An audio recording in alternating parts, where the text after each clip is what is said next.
We specifically, I can't be a generalist and talk on everybody else's behalf, but I think as GB Corp specifically, we're looking into more defensive companies. We're looking into agriculture, we're looking into telecom, we're looking into energy, we're looking into alternative energy, and we're looking into infrastructure. When I say defensive, all these sectors that I have mentioned have cyclical institutions within them. Like energy, if I talk about energy, there is downstream, midstream, and upstream.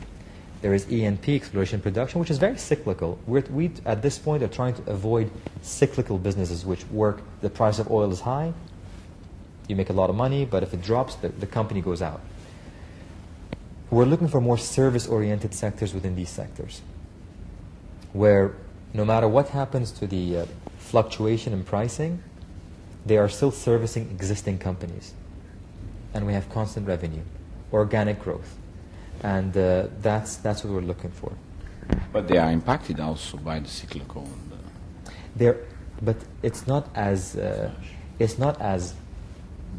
not impacted, comparatively speaking, to companies which are directly correlated or directly proportional to cyclical markets. Like, for example, if I were to go and invest into an exploration and production field today, I would rather service the fields which are being explored and produced. I would rather service the companies which are refining oil. I would rather service the drilling rigs. I'd rather service the offshore and onshore rigs versus being the rig, versus being the company, because they're the ones who take the oil price hit.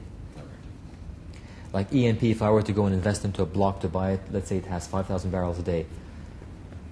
If I go buy the company today, based on, or if I had bought it 6 months ago when oil prices were peaking out, or a year ago when oil prices were peaking out, I would have based their revenues based on $100 per barrel.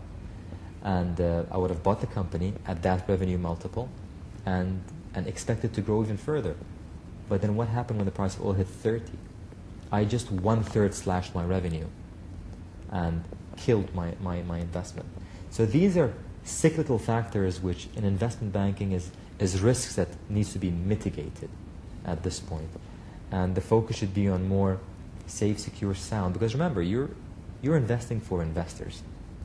So you have to put that in mind. That today you take high-risk ventures, extremely high-risk ventures, it is going to create an exit risk for my funds, which thereby is going to convert to reputation risk, which is something which investment banks cherish and don't want to risk.